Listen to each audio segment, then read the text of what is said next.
At 90, they took everything from her, until her dog heard something no one else could.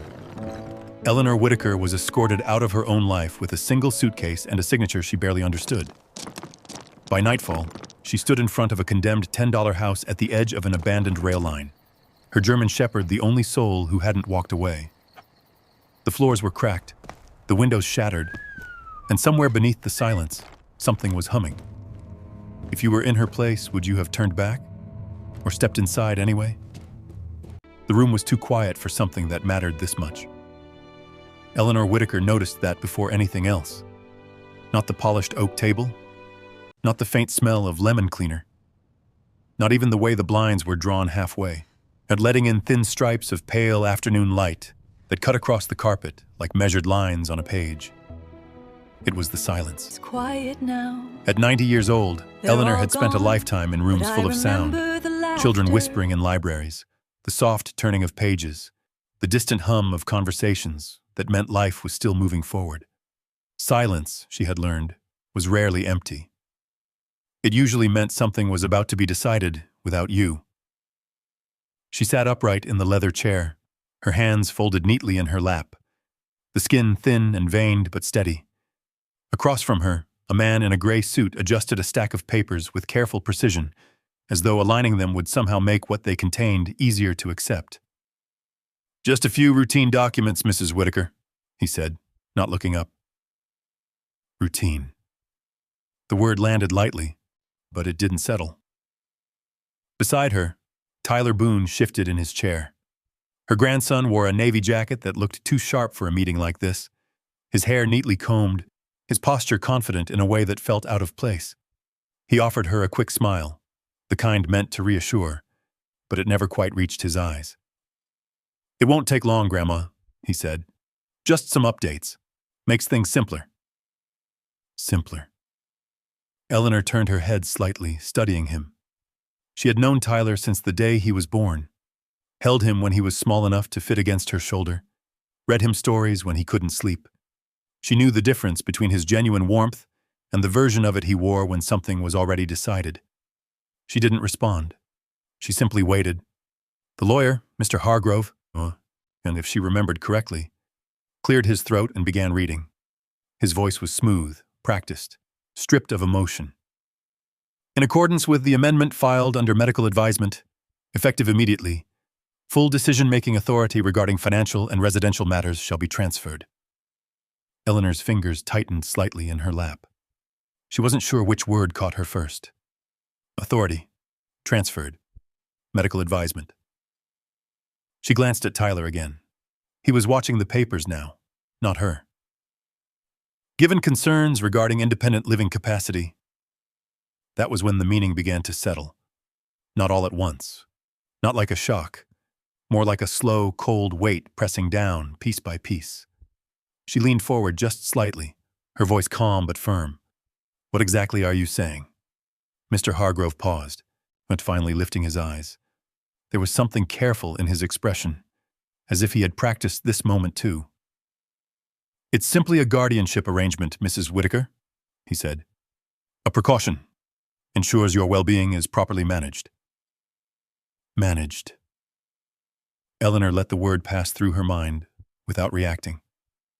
She had heard words like that before, phrases designed to sound gentle while removing something essential. "My well-being has been managed for 90 years, she said quietly. Tyler exhaled, leaning forward now. "Grandma, this isn't about taking anything from you. It's just, things are different now. It's safer this way." Safer. Eleanor looked at him fully this time. There it was again. That careful distance, not cruelty, not anger, just absence. As if the decision had already been made somewhere else, and he was simply delivering it. "And the house?" she asked. A brief silence followed. Mr. Hargrove adjusted his glasses. "The property has been transferred into a managed estate structure. It allows for more efficient oversight." Efficient. Eleanor felt something shift inside her. Not outwardly, not visibly, but deep beneath the surface, like a page turning in a book she hadn't realized was ending. "And where exactly am I supposed to go?" she asked. Tyler reached into a folder and slid a paper across the table toward her. "It's a good place, no?" he said. "Clean. Staff on site. They'll take care of everything." Eleanor didn't touch the paper immediately. She looked at it first. A printed address. A facility name she had never heard before. Words like assisted living and long-term accommodation arranged neatly in black ink. Her reflection shimmered faintly on the polished table beneath it. For a moment, no one spoke. The silence returned, heavier now. Eleanor finally reached out, her fingers brushing the edge of the document. The paper felt thin, insignificant almost. It was strange how something so light could carry so much weight. "How long do I have?" she asked. Tyler hesitated, just long enough for her to notice. 48 hours, he said. The number settled in the room without resistance. Eleanor nodded once. No sharp reaction. No raised voice. Just acknowledgement. She gathered the paper, folding it carefully, as though it were something fragile. Then she reached down beside her chair and pulled her small suitcase upright. A modest, worn piece of luggage she had brought without thinking she would need it. Now it made sense. "Mister?" When Hargrove began speaking again, something about signatures, about final confirmations, but Eleanor was no longer listening. The words drifted past her like distant noise. Instead, she stood. Slowly. Carefully. Her knees protested, but she ignored them. She had learned long ago that discomfort did not always deserve attention. Tyler looked up, surprised. "Grandma, we're not finished." "Yes," Eleanor said softly. "You are." The room went still. She didn't look at the lawyer again. There was nothing left there for her. Instead, she turned toward the door, her hand resting briefly on the back of the chair as she steadied herself. For a moment, she paused.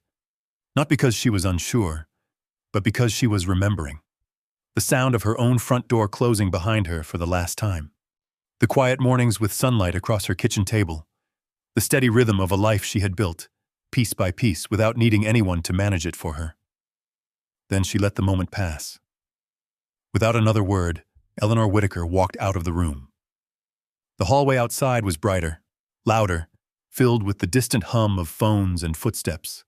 Life continuing, unaware of what had just been taken from her. She didn't stop. She moved through it with quiet purpose, her suitcase rolling softly behind her, the sound steady and unbroken. By the time she reached the exit, the late afternoon sun had begun to dip, casting long shadows across the pavement. Eleanor stepped outside, the cool air brushing against her face. For the first time since entering that room, she exhaled fully. There was no one waiting for her, no car door being opened, no hand reaching out. Just the open space ahead. She adjusted her grip on the suitcase handle, straightened her shoulders, and began to walk. Behind her, the door closed without a sound. And just like that, everything she had known was no longer hers. Behind her, the door closed without a sound. And just like that, everything she had known was no longer hers. Eleanor stood still for a moment on the sidewalk, the late afternoon light stretching long across the pavement. The building behind her looked no different than it had an hour ago. Clean, orderly, indifferent. People moved in and out through the glass doors, holding folders, talking into phones, living inside decisions that had not yet reached their final consequences. She adjusted her grip on the suitcase handle. There was a strange clarity in the air now, sharper than anything she had felt inside that room. Not relief, not panic, something quieter, something final. She began to walk. Each step felt deliberate, not hurried, not uncertain. Just forward. The city around her carried on without noticing. A car passed, tires humming softly. Somewhere a door slammed. A distant siren rose and faded. It all seemed far away, as if she were moving through a space slightly removed from everything else. At the end of the block, she paused. A familiar shape caught her eye. A dark figure sat patiently beside a bench near the curb, ears alert, posture steady. The German shepherd turned his head the moment she came into view, his gaze locking onto hers with immediate recognition. "Bruno," she said softly. The dog rose at once, and crossing the distance between them with a controlled urgency. He didn't bark, didn't jump. He simply pressed close to her side, as if confirming she was still there. Eleanor reached down, her hand resting against the thick fur along his neck. It was warm, solid, real. "You waited," she murmured. Bruno's tail moved once, slow and steady. For a moment, she closed her eyes. Not long, just enough to feel the weight of something familiar beside her. Then she opened them again. "We're going," she said. She didn't say where. They moved together down the street, her suitcase rolling behind her, Bruno pacing beside her with quiet precision. The rhythm of their movement felt natural, almost practiced, two figures adjusting to a world that had shifted without asking permission. When by the time they reached her car, a faded sedan parked beneath a line of thinning trees, the sun had dipped lower, casting everything in a soft, amber glow. Eleanor opened the trunk, placing her suitcase inside with careful effort. Bruno circled once before settling into the back seat without being told, his eyes never leaving her. She slid into the driver's seat and paused, her hands resting lightly on the steering wheel. The address from the paper sat folded in her coat pocket. She didn't take it out. Instead, she reached for her purse and pulled out her wallet. A small envelope was tucked inside. Cash she had set aside years ago, long before anything like today had seemed possible. She counted it slowly. Not much. Enough to move. Not enough to stay anywhere long. She placed the envelope back without comment. Yet when she turned the key, the engine hesitated before catching, the sound rough but steady. It matched something in her, a rhythm that hadn't quite broken, just shifted. The road stretched ahead, open and undefined. She drove. The city gave way gradually. Traffic thinned, buildings lowered, streetlights became fewer, spaced farther apart. The sky darkened into a deeper shade of blue, the last light of day fading behind distant rooftops. Eleanor drove without urgency, her eyes fixed on the road ahead. Bruno lay quietly in the back seat, but every so often she could see his reflection in the rearview mirror, watchful, alert. Hours passed before she finally pulled into a roadside stop. The place was modest, a single building with a flickering neon sign, a row of vending machines humming faintly against the wall, and a bulletin board cluttered with notices that had been layered over each other for years. She turned off the engine and sat for a moment. The silence inside the car was different now. Not empty, just waiting. "Stay," she said gently, opening the door. Bruno didn't move. Eleanor stepped out, the cool evening air brushing against her face. The scent of asphalt and distant pine hung faintly in the air, a reminder that she was far enough from the city now that the world had begun to change. Inside the building, the fluorescent lights buzzed softly overhead. A cashier stood behind the counter, half watching a small television mounted in the corner. Eleanor didn't linger. She moved toward the bulletin board. It was crowded. Flyers for yard sales, lost pets, odd jobs, community meetings long past their dates, and layers of paper curled at the edges, some barely held in place by rusted pins. Her eyes moved slowly across them, then stopped. A small, rain-warped flyer hung slightly crooked near the bottom.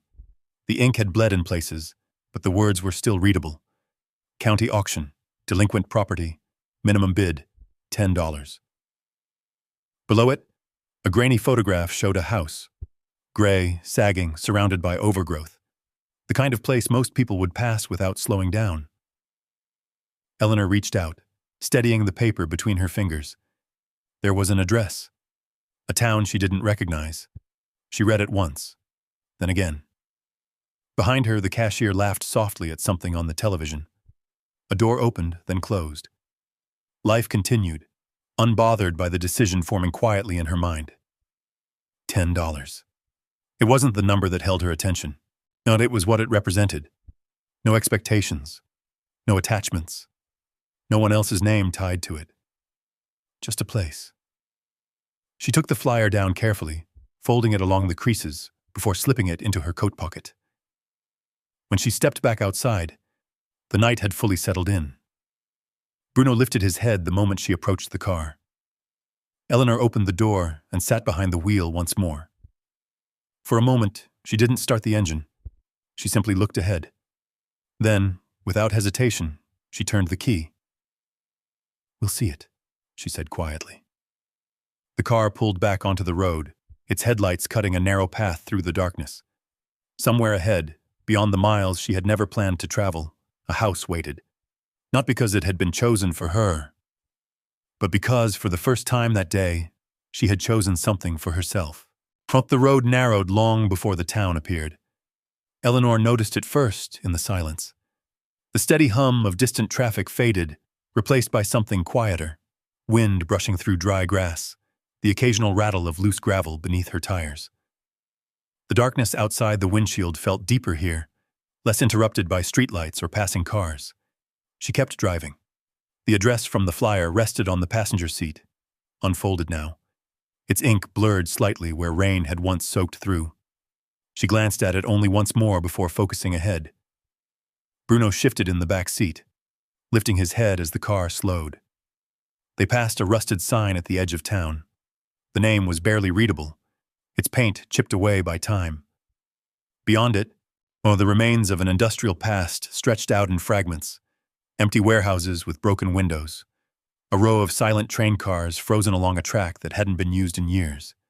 It didn't feel abandoned. It felt left behind. Eleanor drove through without stopping. A few houses appeared here and there, some with lights still on, others dark and sagging like they had given up waiting for anyone to return. No one stood outside. No one watched her pass. The address led her farther out, toward the edge where the last of the town dissolved into open land. The road turned uneven.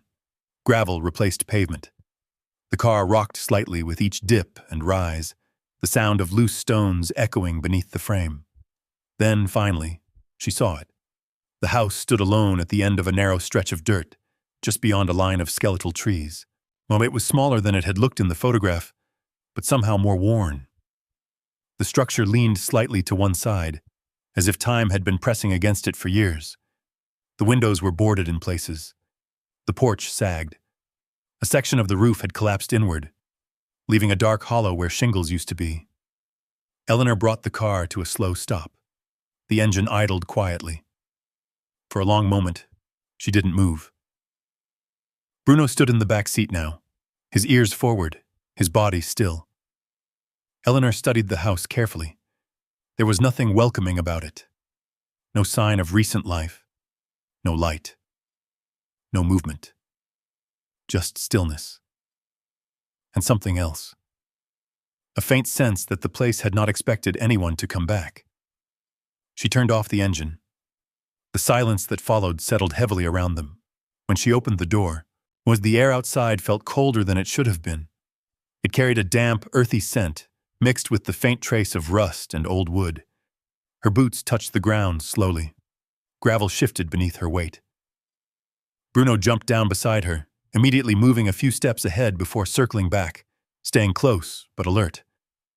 His gaze moved across the property with careful attention, as if taking measure of something unseen. Eleanor closed the car door and stood there for a moment, facing the house. "Well," she said quietly, more to herself than to anyone else. "It's still standing." The words felt smaller than the reality in front of her. She reached into her coat pocket and pulled out the folded paper. The address matched. There was no mistake. This was it. She walked forward. Each step brought the details into sharper focus. The warped wooden siding, the cracked foundation, the weeds that had grown unchecked along the edges of the porch. The boards creaked faintly under her weight as she stepped onto the first plank. The porch dipped slightly. She paused, testing it. It held. Bruno moved ahead of her, sniffing along the edges, his movements slow and deliberate. He didn't bark, didn't show fear, but he didn't relax either. Eleanor reached for the front door. It was swollen with age, the wood rough beneath her fingers. When she pushed, it resisted at first, then gave with a low, dragging sound that echoed into the darkness beyond. The smell came out immediately. Dust. dampness. Something old that had been sealed away for too long. She stepped inside. The floor creaked beneath her weight, each sound amplified in the empty space. The beam of light from her small flashlight cut through the darkness, revealing a narrow entryway that opened into what had once been a living room. The walls were stripped in places, patches of faded paint clinging stubbornly to the surface. The ceiling sagged slightly, and cobwebs hung in corners like forgotten curtains. Eleanor moved slowly, taking it in. "It'll need work," she murmured. The understatement hung in the air. Bruno entered behind her, his paws silent against the floor. He moved ahead, then back, mapping the space in his own way. His nose hovered near the ground, then lifted, testing the air. Eleanor set her suitcase down near the wall. The sound echoed more than it should have. She turned in a slow circle, her light passing over the room, then toward a narrow hallway that led deeper into the house. There were no signs of recent use, no furniture, no footprints. Nothing to suggest anyone had been here in a very long time. And yet, she couldn't explain it, but something about the place didn't feel entirely empty. She moved toward a corner where the wall met the floor, brushing her fingers lightly against the wood.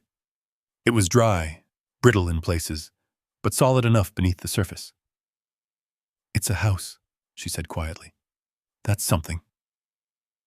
Bruno returned to her side, sitting for a moment before rising again, his attention shifting constantly, never settling. The light outside had nearly disappeared now. Darkness pressed in through the broken edges of the windows, filling the gaps where boards no longer held. Eleanor walked back to the doorway and looked out. The car sat where she had left it, a small shape against the open land.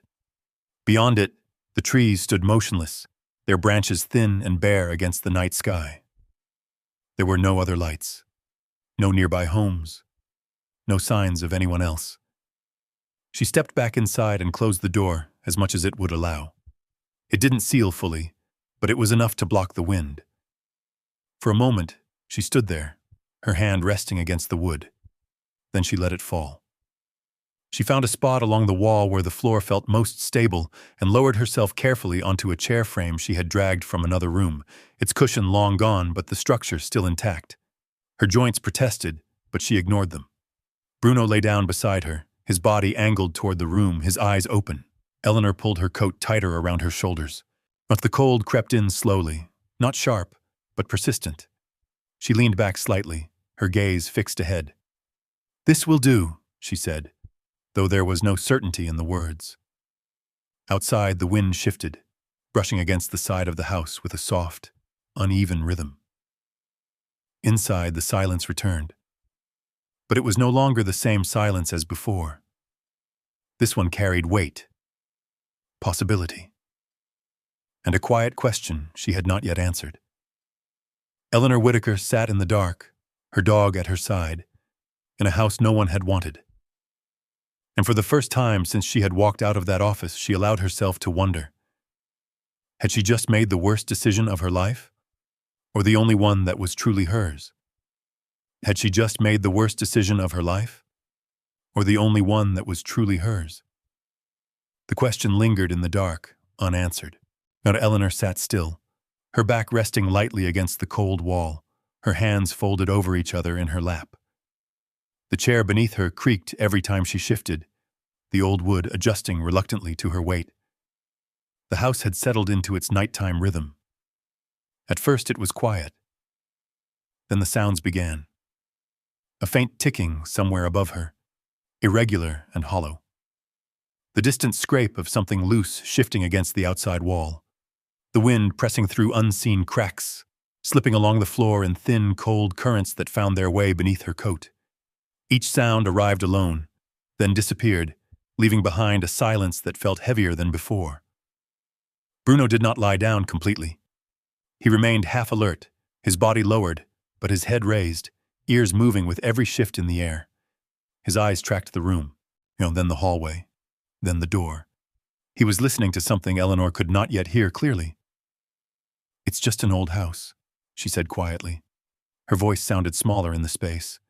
The words didn't echo. They simply settled and faded. She reached down, resting her hand on Bruno's neck. The steady warmth beneath her palm grounded her, a reminder that she was not alone in this unfamiliar place. Outside, the wind picked up. It brushed against the broken edges of the roof, slipping through gaps and cracks with a low, uneven whistle. The sound moved through the house like something searching, passing from one room to the next without direction. Eleanor closed her eyes briefly. She tried to steady her breathing, to slow the rise of unease that had begun to build quietly beneath her ribs. Yes, this was different from the silence of the office. That silence had been controlled. This one was alive. A loose board somewhere down the hallway shifted with a dull, sudden knock. Bruno stood instantly. His body stiffened, his gaze locked toward the darkness beyond the narrow opening. Eleanor opened her eyes. "What is it?" she asked softly. Bruno didn't move forward. He didn't bark. He just stood there, listening. The sound didn't come again. After a long moment, he eased slightly, but he didn't relax fully. He remained alert, his attention fixed in that direction. Eleanor watched him carefully. "You hear something," she murmured. The dog's ears flicked once. She followed his gaze, staring into the shadowed hallway, where her flashlight beam had not yet reached. The darkness there felt thicker somehow, as if it held on to whatever passed through it. She considered standing, but the weight in her legs stopped her. At 90, movement was no longer simple. Every decision to stand, to walk, to investigate, carried consequence. Energy was something she had to measure now, not spend freely. So she stayed where she was. The minutes stretched. The cold deepened. It settled into her bones slowly, not sharp, but persistent. Her fingers grew stiff, her shoulders tightened beneath her coat. She shifted slightly, trying to find a position that would hold warmth, but the chair offered little comfort. Bruno returned to her side, lowering himself again, though his eyes remained open. "Stay close," she whispered. He didn't need the instruction. Another sound came, this time from above.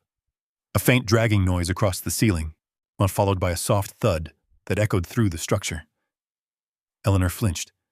Her heart beat faster now, the steady rhythm replaced by something uneven. She forced herself to breathe slowly. "It's nothing," she said, more firmly this time. "Just the wind, just the house settling." But even as she said it, she knew the words were only part of the truth. The house wasn't just settling. It was reacting. To time. To neglect. To her presence. She leaned forward slightly, her elbows resting on her knees. In the darkness, her mind began to move backward. Not by choice. By instinct. She saw her kitchen as it had been. Sunlight across the table. The soft hum of the refrigerator. The quiet order of a place that belonged to her. She saw the shelves lined with books, and the familiar rhythm of days that followed one another, without disruption. That life had not ended slowly. It had been taken in a single afternoon, replaced by this. Cold walls, empty rooms, unfamiliar sounds. Her throat tightened. For a brief moment, the weight of it all pressed down hard enough to make her close her eyes again. "What were you thinking?" she whispered under her breath. The words weren't angry. They were tired. Bruno shifted closer, pressing his side against her leg. The contact was firm, intentional. Eleanor opened her eyes again. She let her hand rest on his back, feeling the steady rise and fall of his breathing. "You're not worried," she said softly. Bruno's tail moved once against the floor. Not fear, alertness. There was a difference. Eleanor straightened slightly. If the dog was not afraid, then neither could she be. She adjusted her coat, pulling it tighter around her shoulders, and shifted her feet closer together to conserve warmth. The night stretched on. Time became difficult to measure. The sounds continued, some soft, some sudden, but none repeated in the same way twice. The house spoke in fragments, never in patterns she could follow. At one point, she thought she heard something beneath the floor. Not above, not outside. Below. A faint vibration, almost too subtle to notice. She froze, her breath catching. Bruno's head lifted again. Both of them listened. The sound came again, brief, low, like a distant hum that faded before it could fully form. Then it was gone. Eleanor frowned slightly. "Did you hear that?" she asked. Bruno didn't move, but he didn't relax either. The silence that followed felt different now. Not empty. Not uncertain. Focused. Eleanor waited. The sound did not return. After a long while, exhaustion began to press in. Her body, worn from the day, from the drive, from everything that had led her here, could not hold itself upright any longer. She shifted slowly, lowering her head back against the wall. Her eyes remained open at first. Then, gradually, they began to close. The last thing she saw was Bruno, still awake, still watching the room as if he had made a decision she had not yet understood. Outside, the wind moved through the trees. Inside, the house remained still, but beneath it, something had already begun. But beneath it, something had already begun. Morning came slowly, not with light, but with a pale gray seep that pushed its way through the cracks in the boarded windows. The house did not brighten all at once. It revealed itself piece by piece, like something reluctant to be seen clearly. Eleanor opened her eyes to the stiffness first. Her neck protested when she moved. Her hands felt heavier than usual, the joints slow to respond. The cold had settled into her overnight, leaving behind a dull ache that didn't fade with movement. She drew in a breath. The air was still cold, but it carried something different now, less sharp, less biting. Morning had softened it, even if only slightly. Bruno was already awake. He stood a few feet away, facing toward the center of the house, his body angled in a way that told her he had not rested much. His ears were forward, his attention fixed on something unseen. "But you stayed up all night, didn't you?" Eleanor said quietly. His tail moved once, but his gaze did not shift. Eleanor pushed herself up slowly from the chair, steadying her balance before taking a step forward. The floor creaked beneath her weight, but it no longer startled her the way it had the night before.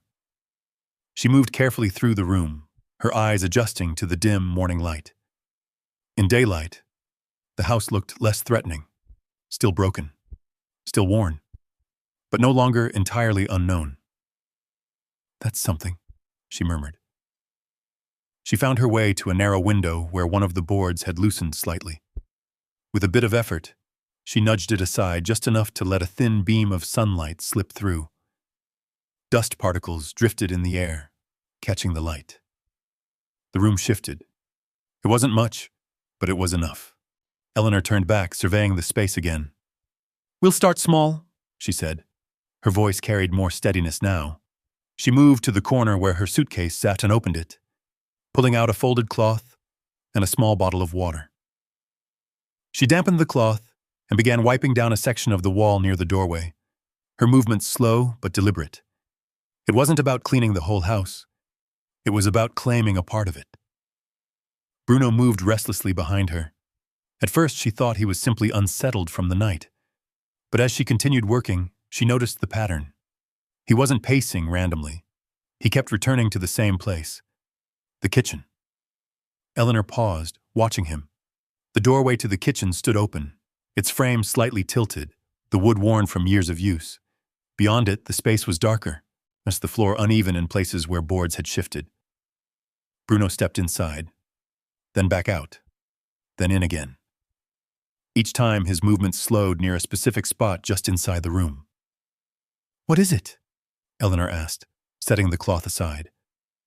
She followed him. The kitchen smelled different from the rest of the house. Fainter, but more concentrated.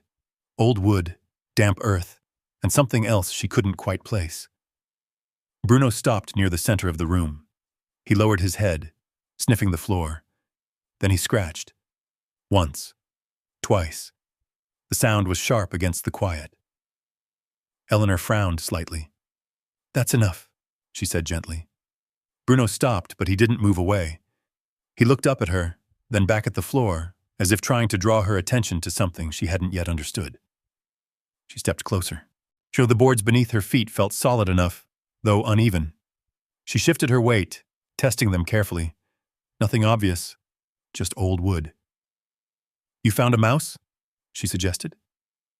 Bruno didn't react. He lowered his head again, sniffing the same spot, his body tense with focus. Then he scratched again, more insistently this time. Eleanor watched him. There was something different in his behavior. Not playful, not anxious, intentional. "You're sure about this?" she murmured. She knelt down slowly, her joints protesting as she lowered herself to the floor. The wood felt cold beneath her fingertips as she ran her hand along the surface. It looked like every other part of the floor. But when she pressed down, she felt it. A slight give. Not much. Just enough to notice. She shifted her hand, pressing again, in a different spot. Solid. Back to the first place. There it was again. A faint difference. Eleanor leaned closer, studying the grain of the wood. The color was similar, but the lines didn't match perfectly with the surrounding boards. It was subtle. Easy to miss unless you were looking for it. She sat back slightly. "That's odd," she said. Bruno let out a low sound. Not a growl, not quite. More like a quiet acknowledgement. Eleanor rested her hands on her knees, thinking. The house was old. Repairs had likely been made over the years. Boards replaced, sections patched. That was normal. But something about this didn't feel like a simple repair. Bruno scratched again, sharper this time. "All right," she said, her voice calm but firm. "I see it." He stopped immediately. Eleanor remained there for a moment, her eyes fixed on the spot. The memory of the night returned, the faint sound she had thought she heard beneath the floor, the way Bruno had reacted before she had even noticed it. She pressed her palm against the wood once more. Cold. Still. Silent. Whatever had been there was gone now. Or waiting. Eleanor pushed herself back up slowly, using the edge of the counter for support. She looked around the kitchen, taking in the broken cabinets, the rusted sink, the debris scattered across the corners. Nothing else seemed unusual. Just that one place. "We're not tearing up floors today," she said, more to herself than to Bruno. He tilted his head slightly, watching her. "We need to make this livable first." The words sounded practical, necessary. But even as she said them, her eyes drifted back to the spot. Bruno moved away at last, but not far. He settled near the doorway, his body positioned so he could still see the kitchen clearly. He didn't lie down fully. He remained ready. Eleanor returned to her cleaning, wiping down another section of the wall, then the edge of a cabinet. The work was slow, but it gave her something to focus on. Something real. Something she could control. Still, her attention kept drifting. Back to the floor. Back to that small, uneven patch of wood. The house was beginning to reveal itself. Not all at once, not clearly, but in fragments. And Bruno. Bruno had already noticed something she hadn't yet understood. Eleanor paused again, resting her hand against the wall. Her breathing was steady, her movements controlled. But beneath that calm, something else had begun to take shape. Not fear, not doubt. Curiosity. Quiet.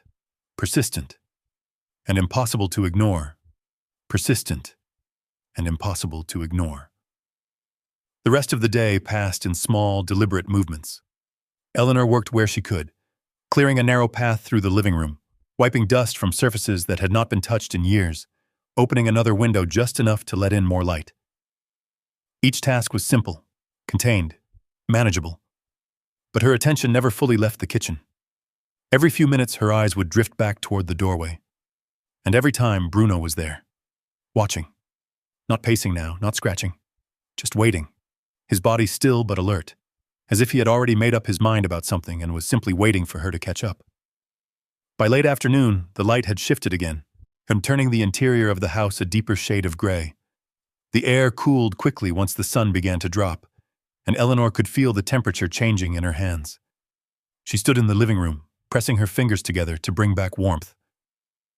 "That's enough for today," she said quietly. Her voice carried a sense of finality. The house was still far from livable, but it was no longer untouched. A small space had been cleared. A corner had been claimed. It was more than she had when she arrived. She moved toward the kitchen. Bruno stood as soon as she approached. His focus sharpened instantly. "I know," she said, almost with a sigh. She stepped into the room, her boots settling against the uneven boards. The spot Bruno had fixated on sat just ahead, unchanged, quiet, ordinary to the eye. Eleanor stood over it. For a long moment, nothing happened. The house remained still. The wind had dropped outside, leaving behind a silence that felt deeper than before, as if the entire place had drawn in a breath and was holding it. Bruno moved closer, his shoulder brushing lightly against her leg. Then, it came. Faint. So faint she almost missed it. A low, steady vibration. Not a creak, not a shift. Something else. Eleanor froze. The sound didn't come through the air. It came through the floor. She felt it first in the soles of her feet. Just a slight tremor, like the echo of something distant. Then she heard it. A soft, rhythmic hum. She held her breath. Bruno stiffened beside her, his ears forward, his body aligned directly over the spot. The sound continued. Not loud, not threatening, but constant, intentional. When Eleanor slowly lowered herself into a crouch, her hand reaching toward the floor. Her fingers hovered just above the wood for a moment, before she placed her palm flat against it. The vibration was clearer now, subtle, but real. Her eyes narrowed slightly. "That's not wind," she whispered. The hum pulsed beneath her hand, steady and controlled, nothing like the random noises the house had made the night before. Bruno let out a low, quiet sound. Not fear. Recognition. Eleanor shifted her hand slightly, moving it across the surface. The vibration weakened, then returned when she moved back to the same spot. She pressed down harder. The board held, but beneath it, something responded. A faint echo, as if there was space below where there shouldn't be. Her mind began to move faster now, not with panic, with focus. She leaned closer, her ear near the floor. The sound was clearer there, a hum with a pattern. Not mechanical in the way she expected, not rough or broken. Smooth, continuous, like something that had never stopped. Eleanor pulled back slowly, her breath measured. "How long has that been running?" she murmured. Bruno shifted his weight, standing directly over the spot now, his gaze fixed downward. The house around them remained silent, as if this one place existed separately from everything else. Eleanor sat back on her heels, her hands resting on her knees. The logical part of her mind searched for answers. Old wiring, a buried pipe, something left behind when the house was last occupied. But none of it fit. There was no electricity running here, no signs of recent work. Well, no reason for anything beneath the floor to still be active. And yet, it was. She stood slowly, her joints stiff but steady. "This wasn't an accident," she said quietly. The words came without hesitation. Bruno looked up at her, then back down. The hum continued, unchanged. Eleanor glanced around the kitchen again, seeing it differently now. Not just as a broken room, but as something layered, something altered. Her eyes returned to the floor. The boards, the subtle difference in their alignment, the slight give beneath pressure. This wasn't just damage. It was intentional. She stepped back, her mind already moving ahead of her. "We're not opening that tonight," she said firmly. The decision settled in her voice. Not from fear, from understanding. Whatever was beneath that floor had been placed there deliberately. And anything placed deliberately had a reason. Bruno didn't protest. He remained where he was, standing guard over the spot as if he had accepted her decision. Eleanor moved toward the doorway, pausing once more to look back. The kitchen sat quiet again. But now she knew it wasn't empty. The house held something. Not visible, not obvious, but present. And for the first time since she had arrived, the question in her mind had changed. It was no longer, "Did I make a mistake?" Now it was. What did I just find? Outside, the last light of the day faded completely. Inside, the hum beneath the floor continued. Steady. Unbroken. Waiting. Unbroken. Waiting. The sound followed her into the night. Not loudly. Not in a way that filled the house. But once Eleanor had recognized it, she could not unhear it. Once it lingered beneath everything else. The wind, the settling wood, the distant creak of beams shifting with the cold. A steady hum. Patient. Controlled.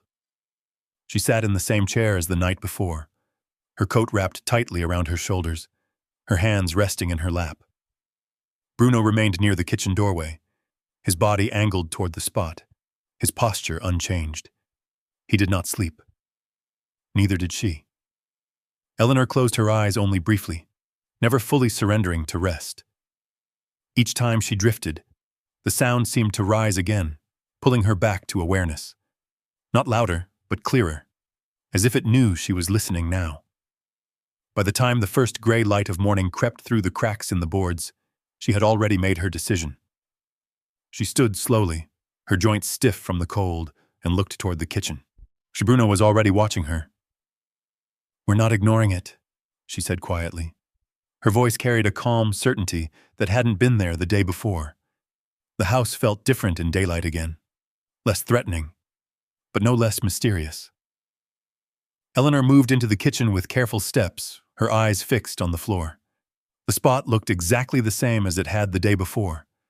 No marks, no changes, nothing to suggest what lay beneath. Except the feeling. She could sense it now.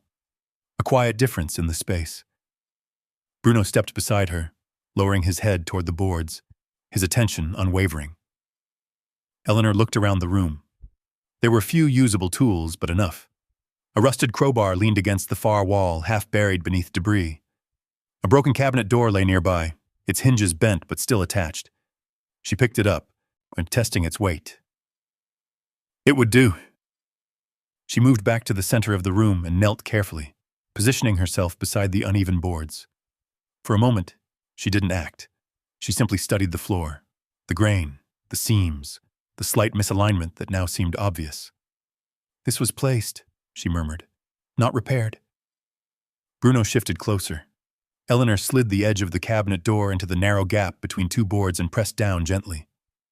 Nothing. She adjusted her angle and tried again, applying a bit more pressure. The wood resisted. Old. Stubborn. But not immovable. She paused, catching her breath. At 90, strength was no longer something she could rely on in bursts. It had to be measured, applied slowly, carefully. She repositioned the makeshift lever and pressed again. This time the board gave slightly, was a faint crack. Eleanor froze, then continued. The sound of wood splitting echoed softly through the room, sharp and deliberate. Dust rose from the seam as the edge lifted just enough to reveal darkness beneath. Bruno leaned forward instantly, his nose close to the opening. "Easy," Eleanor said, steadying herself. She shifted her grip and pulled again. The board loosened further, then lifted free with a rough, scraping sound that sent a small jolt through her arms. She set it aside. Beneath it, the structure changed completely. There were no support beams, no dirt. Instead, a flat, smooth surface. Concrete. Eleanor stared at it. "That shouldn't be there," she whispered. The rest of the house was built on wood. Old framing, simple foundation work. Oh, there was no reason for a solid concrete slab to exist beneath a small section of the kitchen floor. Unless it had been added later. Deliberately. She reached down, brushing her fingers across the surface. It was cold, solid, and surprisingly well preserved. No cracks. No signs of age that matched the rest of the house. At the center of the slab, something caught her attention. A small, recessed ring. Metal. Partially concealed beneath a thin layer of hardened residue. Eleanor leaned closer, her breath steady. "A handle," she said. Bruno's body tensed. The hum beneath the slab was clearer now. Not louder, but more defined. Eleanor pressed her fingers against the metal ring testing its weight. It didn't move at first. She adjusted her grip and pulled again. Slowly, carefully. The slab resisted. Then, it shifted, and a deep, grinding sound rose from below as the concrete moved slightly out of place, breaking a seal that had likely not been disturbed in decades. Dust fell from the edges. The air changed. Cooler. Heavier. Eleanor paused, her heart steady but firm in her chest. She glanced at Bruno. He did not back away. He stepped closer. "That's right," she murmured. "We're already here." She tightened her grip and pulled again. This time, the slab slid enough to reveal a narrow opening beneath. Darkness. Not empty darkness. Contained. Deliberate. Eleanor set the slab back slightly, enough to widen the gap without losing control of its weight. The effort cost her. Her arms trembled, her breath shortened, but she held steady until it was secure. Then she leaned forward. The smell rose first. Not decay, not damp. Something older. Sealed. Preserved. Bruno lowered his head toward the opening, his nose moving slowly as he took in the air. Eleanor reached for her flashlight, her fingers steady despite the strain in her arms. She turned it on.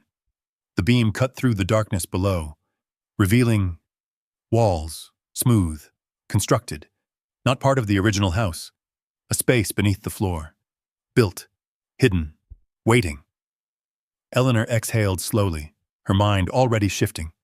This was no accident, no forgotten crawl space, no collapsed foundation. This had been created, on purpose, and whatever lay below it had been meant to stay hidden. She sat back slightly, the weight of the discovery settling in. The house was no longer just a place to survive. It was something else entirely. Bruno looked up at her, then back toward the opening. Eleanor followed his gaze. Oh, the darkness below did not feel empty. It felt occupied. Not by movement, not by presence, but by purpose. She closed her eyes for a brief moment, steadying herself, then opened them again. "Well," she said quietly. Her voice did not tremble. "Let's see what you've been trying to show me." And with that, Eleanor Whitaker leaned closer to the opening beneath her floor, ready to look inside. And with that, Eleanor Whitaker leaned closer to the opening beneath her floor, ready to look inside. The beam of her flashlight stretched downward, cutting through the darkness in a narrow column of pale light. What it revealed was not what she expected. Not dirt, not emptiness. A room, small but deliberate in its construction. The walls were smooth, reinforced with poured concrete, the surface worn but intact. Well, there was no collapse, no sign of decay beyond what time naturally leaves behind. It had been built to last. Eleanor steadied herself, lowering her head slightly to see deeper into the space. The opening was narrow, just wide enough for a person to pass through with care. A set of metal rungs was embedded into the wall, descending into the chamber below. "A ladder," she whispered. Bruno let out a low sound, his body pressed close to her side. Eleanor studied the structure carefully. The metal showed signs of age, but no rust severe enough to weaken it. Whoever had built this place had done so with precision, with intention. She shifted her weight and sat back for a moment, her mind working through what she was seeing. This was not storage, not a simple cellar. This was something else. She turned the flashlight slightly, sweeping the beam across the floor of the chamber. Objects came into view.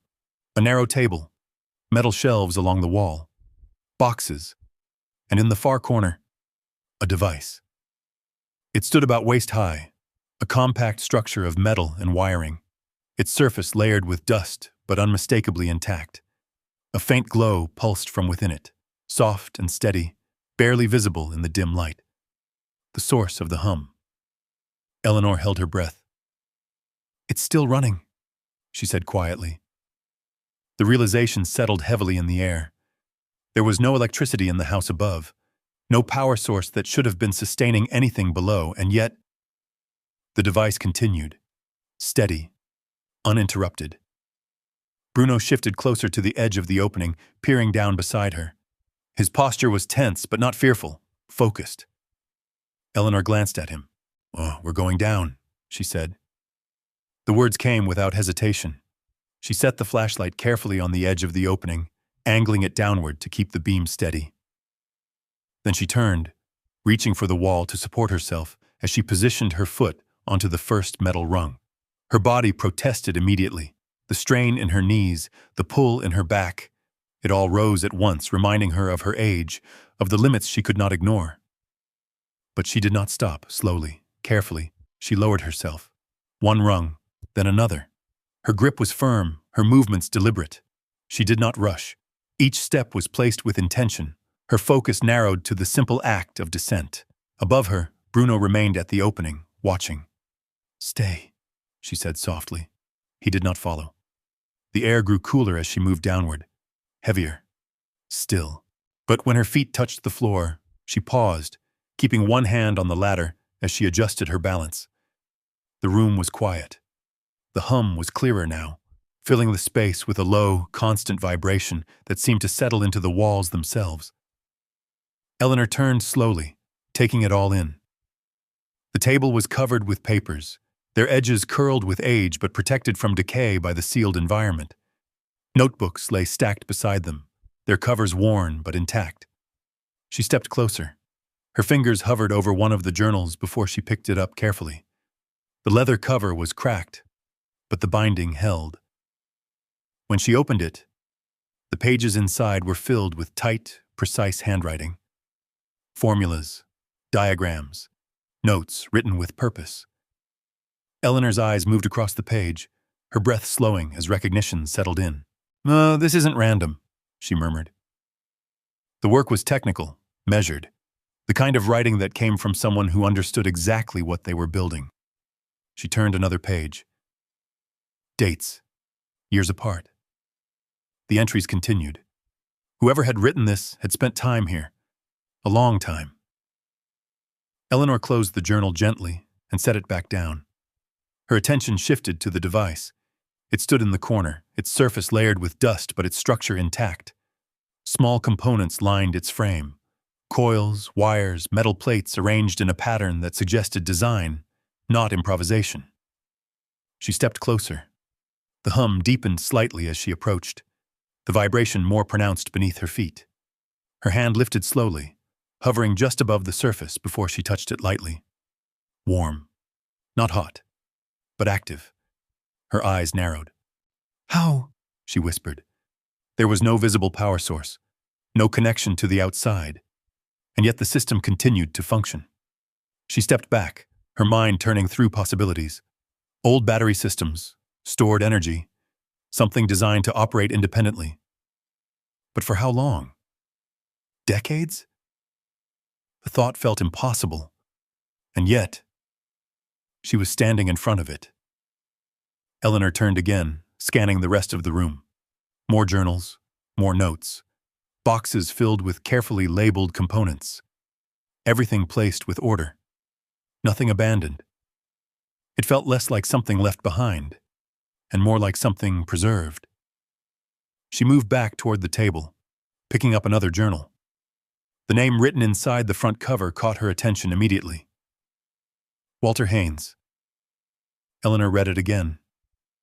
The name meant nothing to her, but the presence of it, the certainty of it, anchored the space in a way that made everything else feel more real. "This was yours," she said quietly, looking around the room. Not a question, a recognition. Bruno let out a soft sound from above, pulling her attention back to the opening. "I'm all right," she called gently. Her voice echoed slightly in the confined space. The dog remained where he was, watching.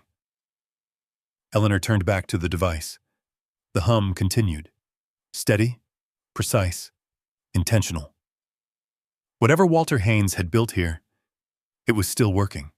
After all these years, after everything above had been forgotten. Eleanor stood in the center of the hidden room, her breathing steady, her thoughts clear. The house was not just a place to rebuild. It was something far more complicated, far more deliberate. And for the first time since she had stepped inside it, she no longer felt like she had arrived by chance.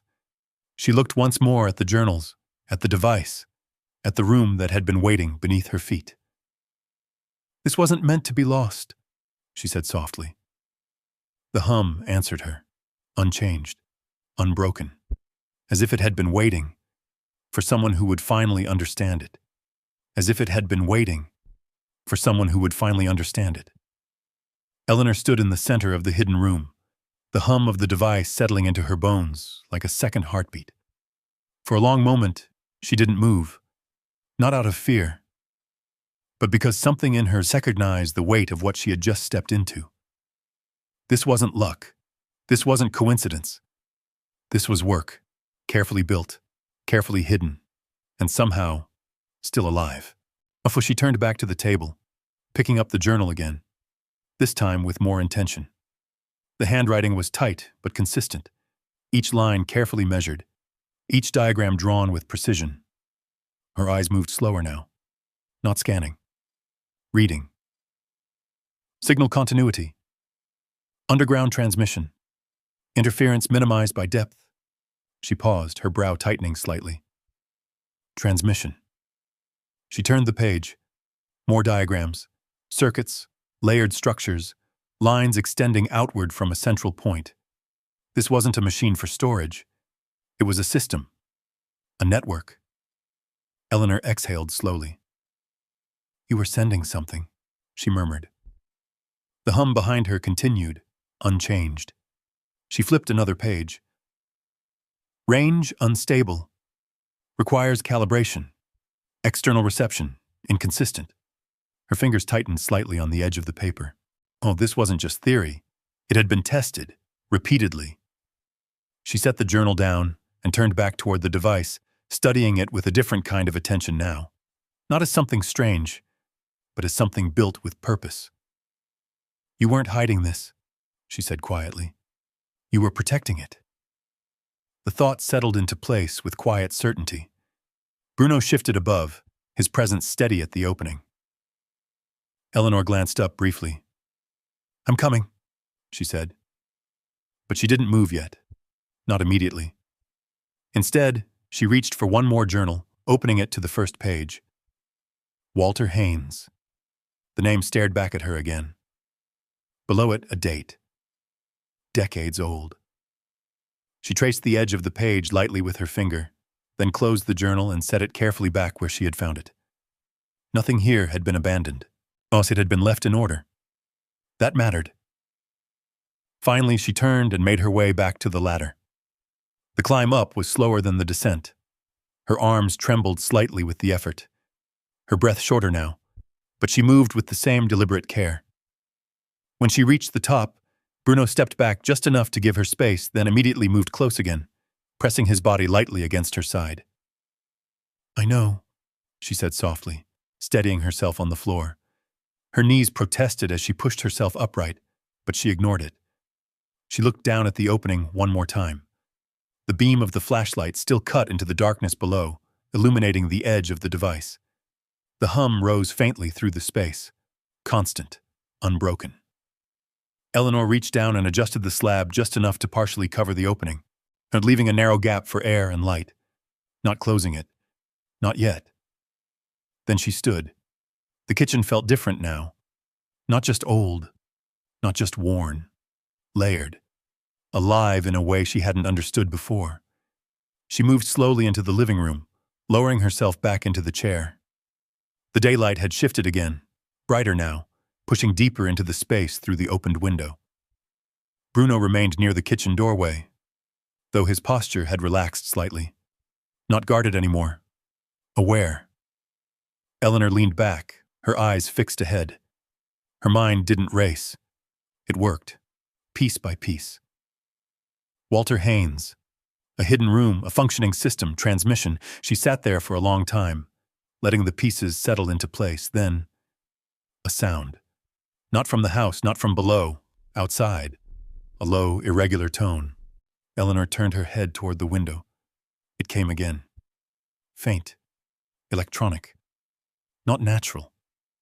She pushed herself up slowly and moved toward the opening she had cleared earlier. The light outside was sharper now, the air clearer.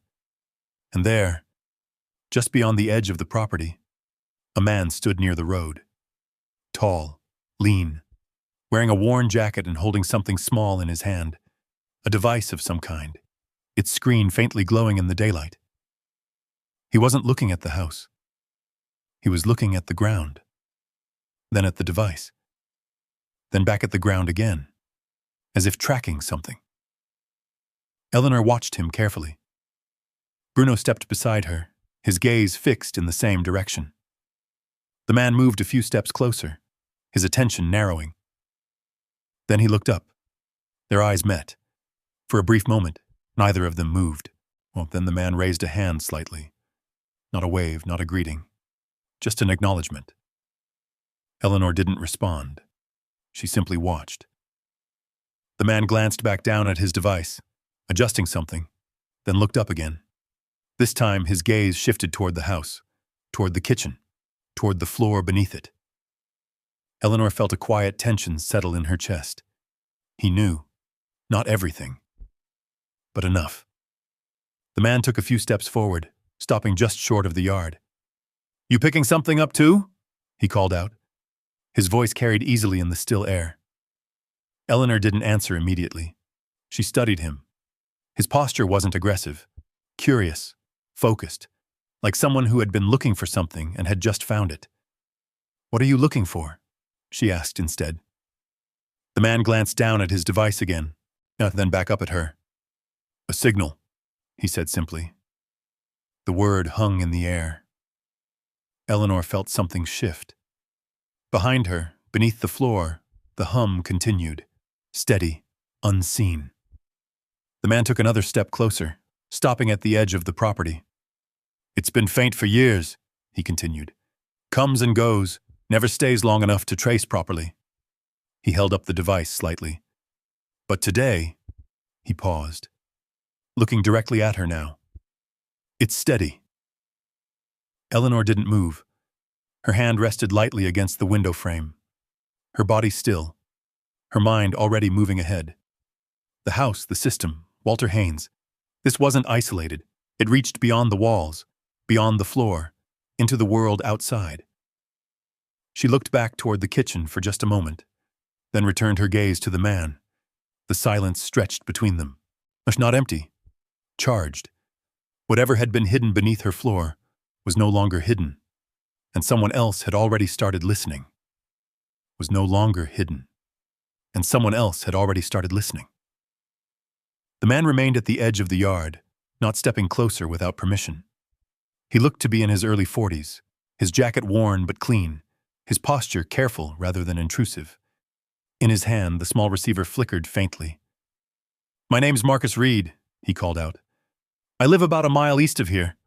I run amateur signal scans, hobbyist stuff." Eleanor studied him through the narrow window opening. "And you're hearing something from my house?" she asked.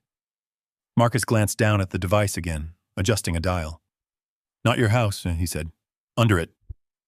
The honesty of the answer settled heavily in the air, and Eleanor stepped away from the window and moved toward the door, Bruno following at her side. She opened it slowly, the hinges protesting with a low groan. Marcus did not move forward. He simply waited. The afternoon light fell across the yard, illuminating the cracked steps and the patches of overgrown grass that surrounded the house. "You've been tracking it for years?" Eleanor asked, stepping onto the porch. "On and off," Marcus replied. "It was faint, weak.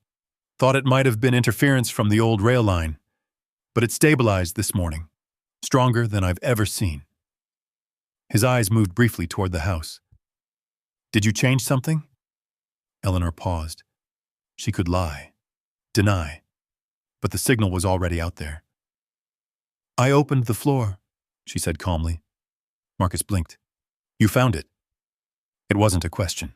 Bruno stepped slightly forward, placing himself between Eleanor and the man. His stance was protective but not aggressive. Marcus noticed and raised his free hand gently.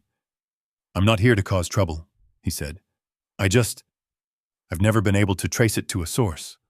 Until now." Eleanor studied him carefully. "What do you know about Walter Haynes?" she asked. The name shifted something in Marcus's expression. "You found his journals?" he said quietly. Eleanor's eyes narrowed. You knew him? Not personally, Marcus replied. He lived here decades ago. Engineer. People said he was eccentric, claimed he was building something revolutionary. No one took him seriously. Town thought he was chasing ghosts. He looked down at the device again. But the signal never fully disappeared. Eleanor folded her arms lightly across her chest. He built more than a rumor, she said. Marcus nodded slowly. If what I think is down there is still running, it's not just a project. It's proof. The word hung in the air. Proof. Eleanor felt the weight of it. Proof of what? Of intelligence dismissed. Of work ignored. Of value overlooked. Marcus took a careful step closer, stopping at the bottom of the porch. May I see it? He asked. Bruno's ears twitched. Eleanor considered the request. This house had already been taken from her once. Her previous one signed away in silence. She would not surrender this one so easily. On my terms, she said firmly. Marcus nodded immediately. Of course. She stepped back inside, motioning for him to follow. Bruno remained close, was watching every movement. The kitchen felt smaller now with 3 presences inside it. Eleanor moved toward the partially opened slab and gestured downward. Marcus crouched carefully, peering into the space. His breath caught almost immediately. It's intact, he whispered. He glanced up at her. You realize what this is? Tell me, Eleanor said. Marcus shifted his weight, adjusting his position to see more clearly. It's a ground-isolated transmission chamber. If it's still powered, it means he built an independent energy loop. That's not simple. Eleanor remained silent.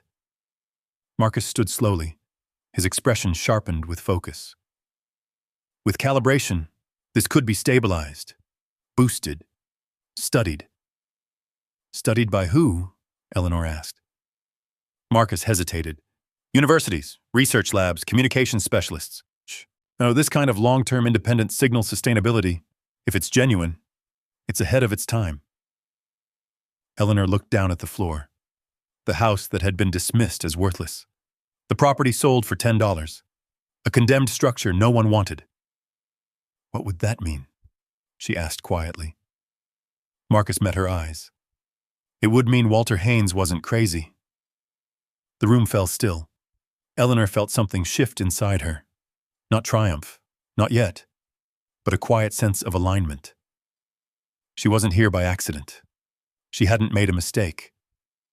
This house had value, not because it was old, not because it was hidden, but because someone had built something inside it that the world had failed to understand. Marcus stepped back, giving her space.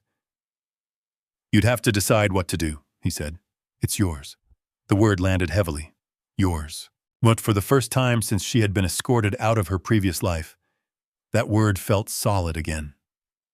Before she could respond, the sound of tires crunching on gravel echoed faintly from the road. Eleanor turned toward the window. A familiar car had pulled up. Her chest tightened slightly. Tyler Boone stepped out, adjusting his coat, his expression tight and calculating. Marcus followed her gaze. Friend? He asked quietly.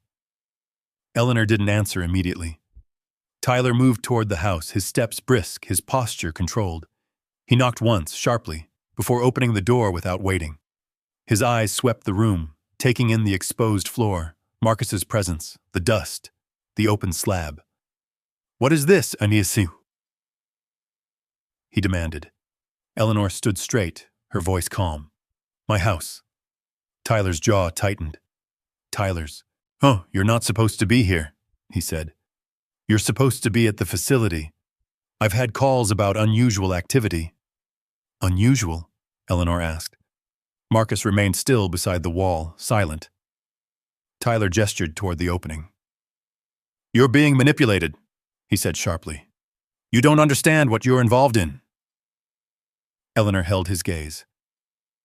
I understand more than you think. Tyler stepped closer, lowering his voice.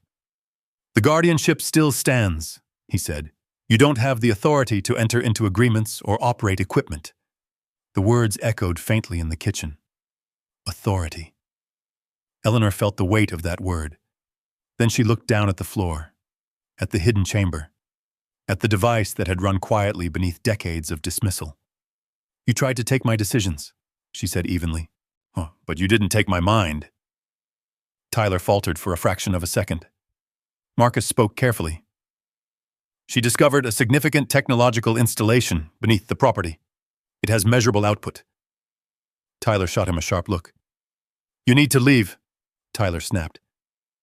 Eleanor's voice cut through the tension. No. The single word settled into the room with more force than anything louder could have carried. Tyler stared at her. You can't manage this, he said.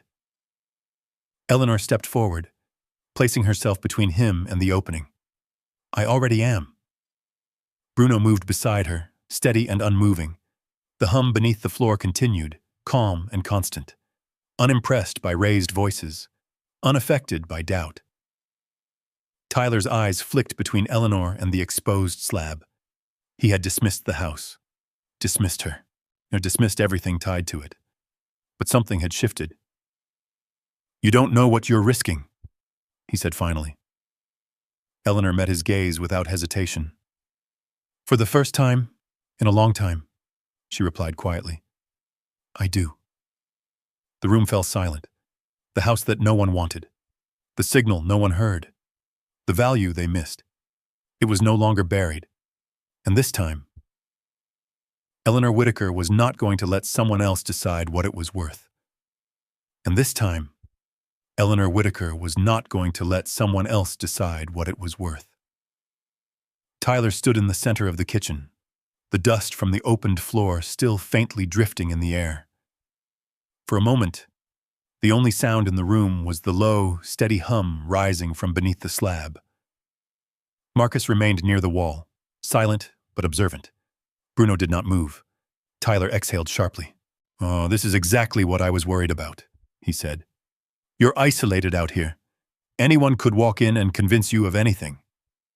No one convinced me, Eleanor replied calmly. I opened the floor. I found it. Tyler's eyes shifted toward the exposed slab, then back to her. You don't have the capacity to manage something like this, he said, his voice tightening. There are legal responsibilities, safety concerns. You signed over decision-making authority. I signed papers I wasn't allowed to read properly, Eleanor corrected. Her tone remained steady, but her posture had changed, upright, unwavering. That is not the same thing. Tyler hesitated. Marcus stepped forward slightly, careful not to escalate the tension. The system below is functioning, he said evenly. It's not theoretical. We've already detected stable output. As I've documented it. Tyler shot him a look. You're interfering with a legal guardianship, Tyler snapped. No, Eleanor said quietly. Both men turned toward her. I am living in a house I purchased legally, she continued, and I am protecting something that belongs here. The hum beneath them seemed to deepen, resonating faintly through the boards. Tyler's jaw tightened again. You don't understand what kind of attention this could bring, he said. Reporters, investors, lawyers, you'll be overwhelmed. Eleanor met his gaze without flinching. I have been underestimated before, she said. The silence that followed was different, not uncertain, decisive. Tyler's phone buzzed in his pocket. He pulled it out reflexively, glancing at the screen. His expression shifted slightly as he read the notification. What is it? Marcus asked. Tyler didn't answer immediately. Instead, he turned the screen toward Eleanor. An email preview was visible at the top. Subject: Inquiry regarding unidentified signal source. Immediate response requested. Eleanor's eyes moved across the lines silently. How did they know? She asked softly. Marcus looked down at his own device. I forwarded preliminary data to a colleague at the State University, he admitted, just to confirm the frequency pattern. I didn't expect it to escalate this quickly. Tyler's expression hardened. You've already involved institutions? It's bigger than us, Marcus said. Eleanor looked back at the slab. Bigger. The word echoed quietly in her thoughts. For decades, whatever lay beneath her floor had gone unnoticed, dismissed, ignored, left to hum in isolation. But now, it was being heard. Footsteps approached outside again. This time, 2 vehicles pulled up near the road. Unmarked, practical, not flashy. 2 individuals stepped out carrying equipment cases. Tyler stared through the window. "You see?" he said. "This is exactly the kind of chaos I wanted to prevent." Eleanor didn't respond. She walked toward the door, Bruno moving with her. Marcus followed.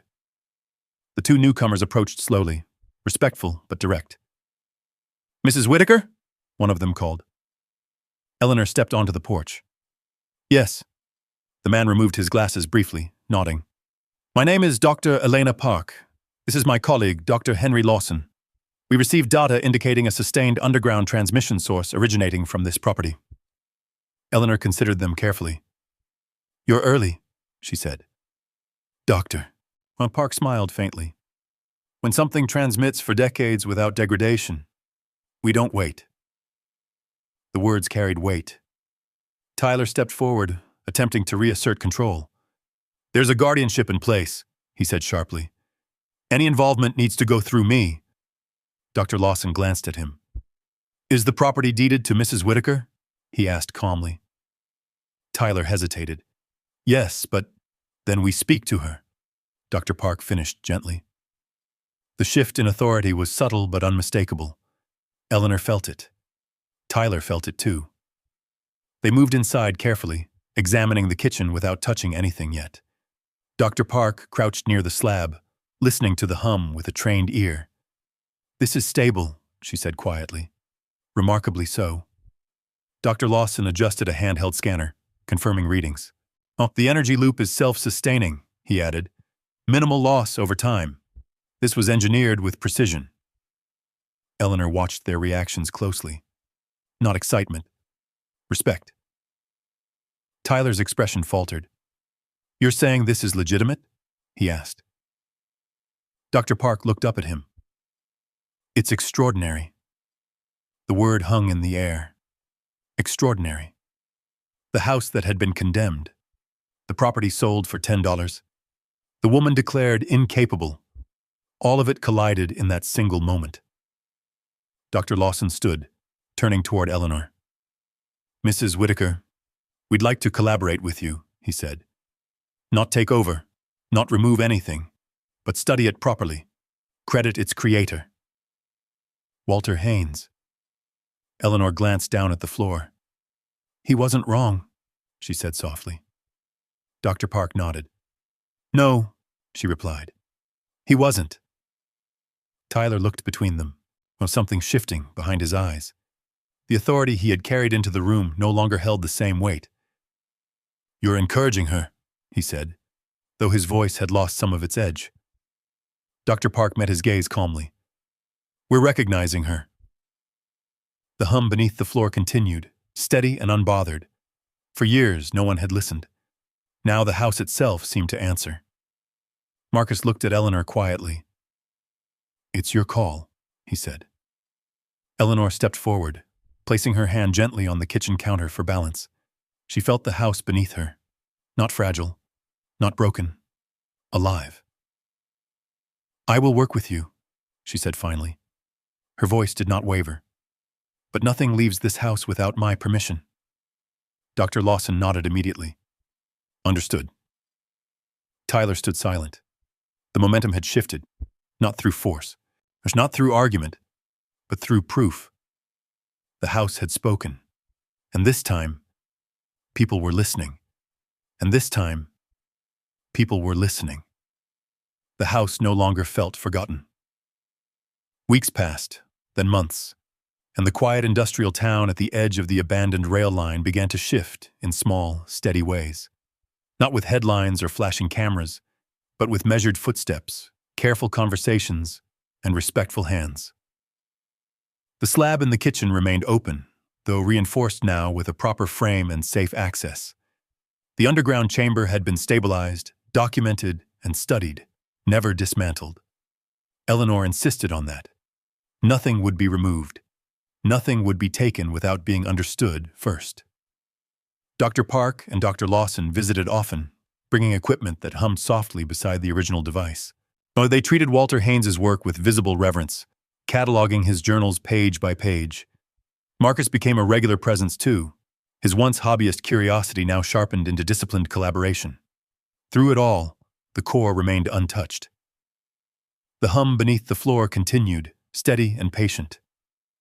Eleanor moved through the house differently now, not as someone surviving it, as someone inhabiting it. The broken windows had been replaced. The walls, once gray and flaking, were cleaned and sealed. A small wood-burning stove had been installed in the living room, its warmth spreading through the space in a way that felt earned. Bruno had claimed his spot near it. He lay there now, older but still alert, his ears flicking occasionally at the familiar vibration beneath the boards. Outside, the yard had been cleared. The overgrowth trimmed back. The path to the road no longer looked abandoned. Neighbors had begun to stop by, at first out of curiosity, then out of interest, and finally, out of respect. Eleanor stood at the kitchen counter, her hand resting lightly on its surface as she looked down at the sealed hatch. The demonstration had happened the week before. A small group gathered inside the house. Engineers, local officials, a legal advisor. The signal had been calibrated, boosted carefully, and projected in real time onto a receiving station miles away. It had held. Clear, stable, indisputable. The room had fallen silent afterward, not from doubt, but from recognition. Walter Haynes's work had not been madness. It had been ahead of its time. And the woman who had found it, who had insisted on opening the floor when everyone else would have ignored the hum, had been fully present in every discussion. Tyler had attended that day too. He stood near the back of the room, quiet for once, his certainty worn down not by confrontation, but by proof. When the guardianship was formally reviewed, the process did not take long. Capacity was not measured by age alone. And Eleanor Whitaker's clarity had never been stronger. The order was revoked. Tyler had not argued. There had been no shouting, no dramatic collapse, just paperwork. This time, signed with understanding. Now, as sunlight filtered through the clean kitchen window, Eleanor felt none of the urgency that had once filled her. Only steadiness. Marcus knocked gently at the door before stepping inside. They're ready to publish the preliminary findings, he said. They want your name included on the restoration record. Eleanor turned toward him. Walter's name comes first, she replied. Marcus smiled. It does. He glanced down at the floor. The system's holding stronger than expected. Eleanor nodded. It was built to last. Marcus hesitated slightly. You ever think about what would have happened if you hadn't come here? She considered the question, then shook her head. No. She didn't, because that version of events no longer mattered. Bruno rose from his place by the stove and padded into the kitchen, resting his head lightly against her hand. She stroked his fur slowly, feeling the familiar warmth beneath her palm. You heard it first, she murmured to him. The dog's tail moved once, calm and steady. That first night, the cold, the doubt, the fear, felt distant now. The house that had once tested her limits had become something else entirely. It had become a place that listened back. Outside, the town moved quietly through its day. The rail line still sat unused, the warehouses still aged and worn. But something had shifted. A house once condemned had drawn attention not through spectacle, but through substance. Eleanor stepped toward the opening and crouched carefully, her knees bending slower than before but still under her control. She placed her palm against the sealed hatch. The hum vibrated faintly against her skin. No longer unsettling. Familiar. Grounded. She closed her eyes for a brief moment. Not in exhaustion. In peace. When she opened them again, the kitchen was filled with soft afternoon light. Bruno remained beside her. Marcus waited respectfully near the door. And beneath the floor, Walter Haynes's creation continued its quiet work. Not forgotten, not dismissed, understood. Elena rose slowly, sat on her feet, The life she had revealed here was not extravagant. It did not need to be. It was hers, and that was enough. Sometimes, being cast aside is not the end of your value, but the moment you are finally placed where your value can be recognized. What orders dismiss at Euless may only require the right person to listen lowly enough to understand it. In the end, the house that no one wanted became the one place that truly hurt her. At 90, when the world decided she was finished, Elena discovered that value doesn't disappear with age. It waits for the right moment to be recognized. If you were in her place, would you have worked away from that come-down house? I'll open the floor anyway. I love to hear what you would have done, and if stories like this remind you that it's never too late to begin again, consider subscribing so we can send more channels like Elena's.